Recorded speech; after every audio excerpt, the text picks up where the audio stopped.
Are you sick and tired of fighting all the time? Have you had enough of all the yelling, all the rage?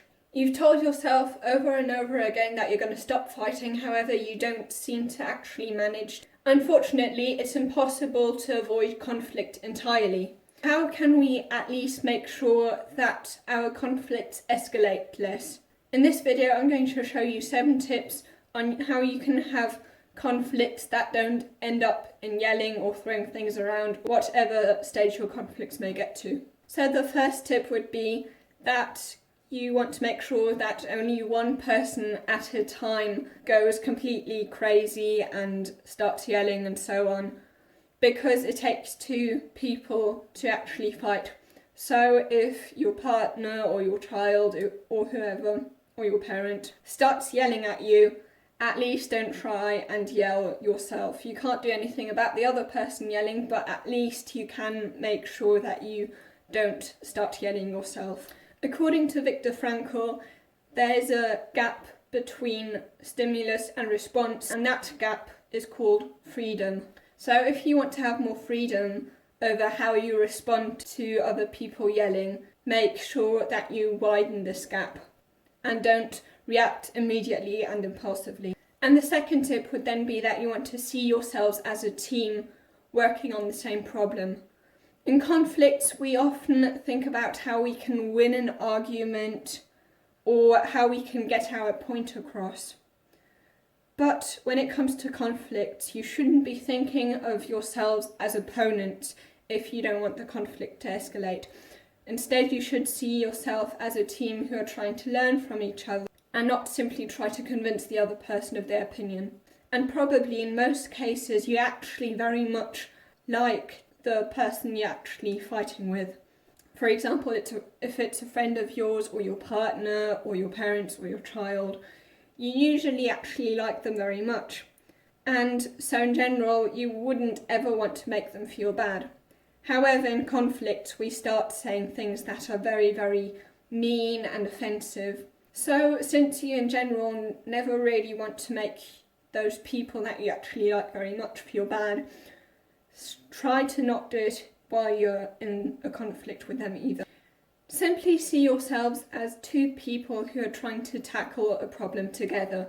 In fact, if you go about it this way, conflict can actually increase the intimacy between you two, because you're actually talking about what your values are and how you want to be treated and how you don't want to be treated. If you talk about those things, it will definitely increase your intimacy. However, of course, if you simply yell at each other all the time, it's going to do the entire opposite. According to Rent's Life, engaging in conflict increases intimacy if both parties are committed. So if you're both committed to solving the problem instead of winning the argument, then your relationship will actually be better overall. Which then brings me to the third tip, that you want to always have a conversation that is solution oriented, that actually solves the problem if possible. If you're in a conflict, don't simply try to just let your emotions out by yelling or to blame the other person or to show that you're right. Instead, if you see conflict as a way to actually solve problems, then conflicts can actually be a very good thing. The goal shouldn't be to win or to make the other person feel bad, but simply to solve the problem together. And the fourth tip is, as I've said, and the fourth tip would be, as I've actually already mentioned, that you don't want to blame the other person. Whenever you ask a why question, like, why did you do that to me? Then it's definitely blaming the other person. Or why did you do so and so? You're not really asking for an answer, you're actually just asking to blame them, like, why did you do that to me? You're not really expecting an answer. And that's not going to lead you anywhere, except that you're going to make the other person feel guilty and feel bad about themselves. But it won't solve your problem. However, if you, instead of using why questions, use what questions, as in, what can we do about this?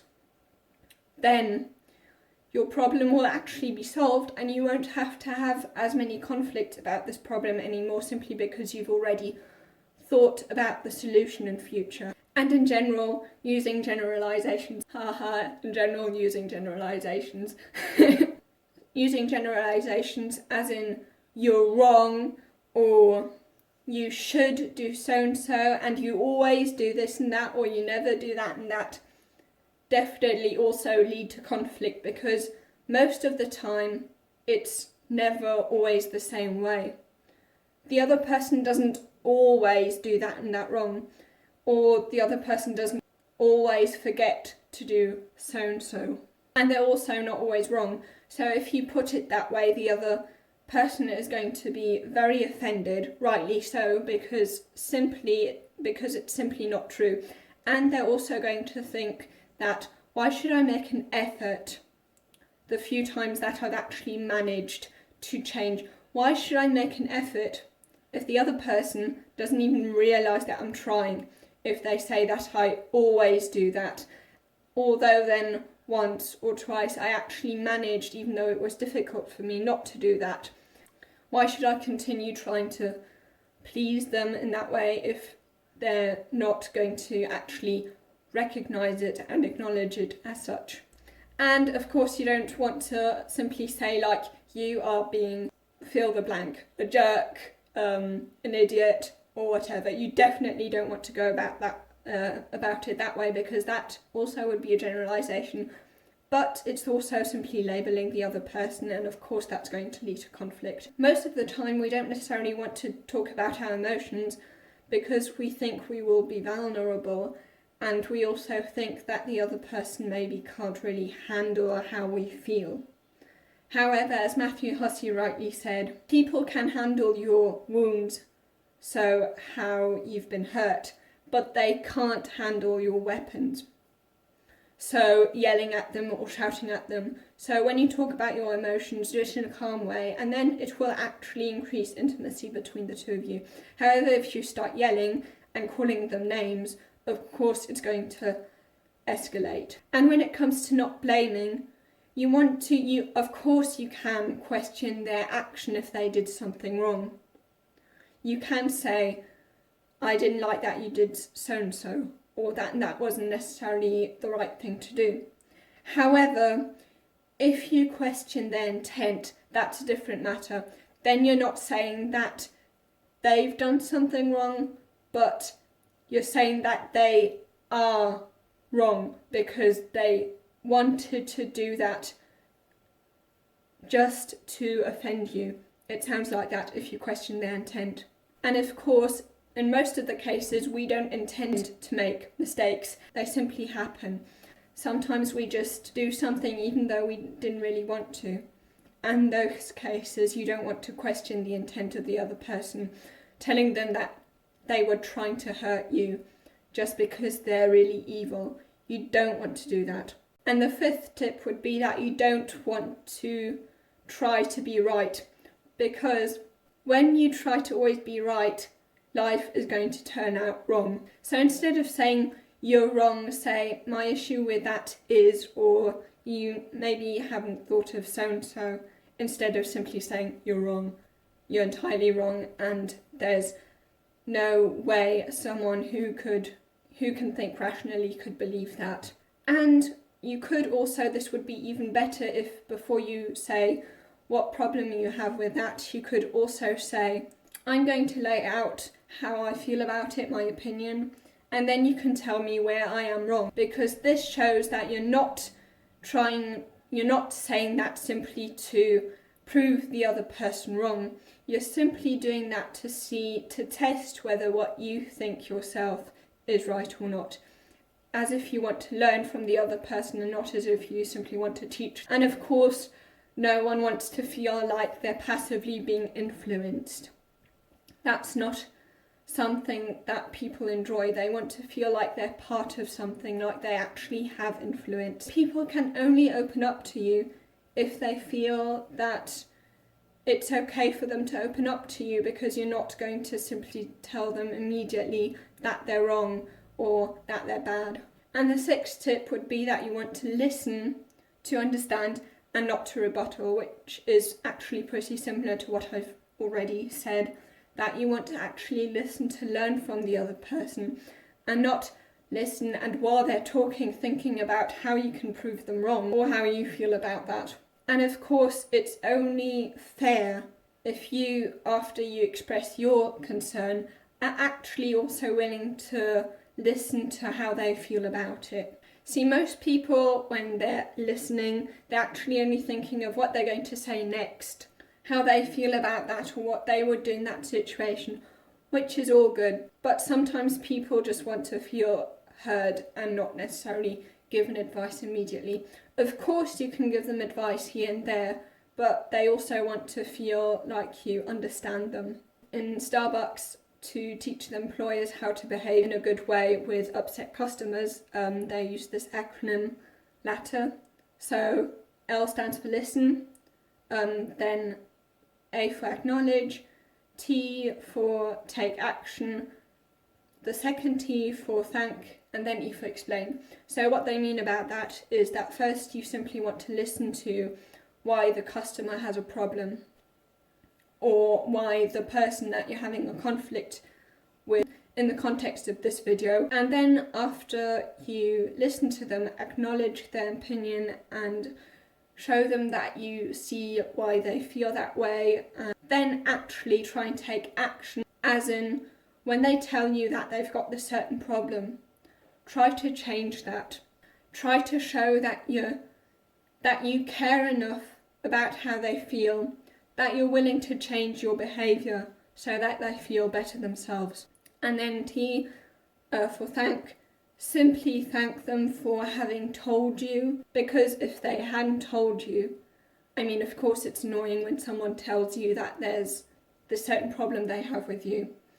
But if you look at it this way, if they didn't tell you and they just keep it for themselves all the time, then those emotions they have that they are bottling up, they're just going to keep it in more and more and more until they can't hold it out anymore, and then they're going to that's the point when they at some point may simply go into a tantrum simply because they've kept it in for so long. So if you want to avoid that, take action when they tell you that they have a problem, and also be happy that they told you about that problem. And then the last one, E for explain. Explain why it was that way, or why it happened that way, that they also understand that you didn't mean to hurt them. And then your conflicts will definitely escalate less in future. The 10th tip would then be that you want to make sure that you argue with the argument and not with the person. What I mean about that is arguing with the person would simply be saying, "Oh geez, you're stupid. How could you think that? What's wrong with you?" That would be arguing with the person, saying that they are wrong because of so and so. However, when you argue with the argument, you're not telling them they're wrong. You're simply saying why you think that what they believe, but not them, simply their belief, may be wrong here and there. Maybe not necessarily all of it, but some things that you can't really agree on. Make sure that you're arguing with the argument and not with the person. Make sure that you know how they want to be talked to, so that they're not offended. In fact, you could also simply set ground rules for how you handle your conflict in the beginning, so that you know what the other person may feel offensive and what they don't like. Tone matters a lot. Sometimes it's not necessarily what you say, but how you say it that makes the difference.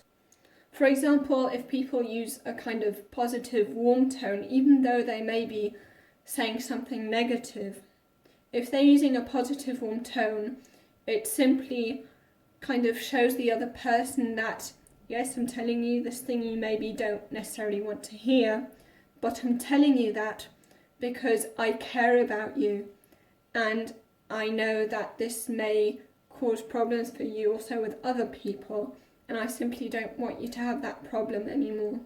Or simply, giving them feedback so that in future they can deal with the situation a little better.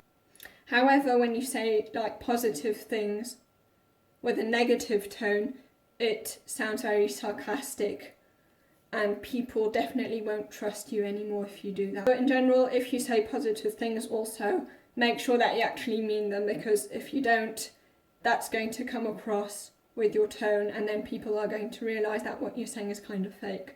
I suppose that if you really don't like conflicts to escalate, and you've been watching this video maybe to entirely avoid conflict, which isn't necessarily a good thing, then there's a high likability that you are probably, just like me, a people pleaser. So if you want to know how you can stop people pleasing and stop avoiding conflict all the time, because that is not the best solution, then you can watch this video here.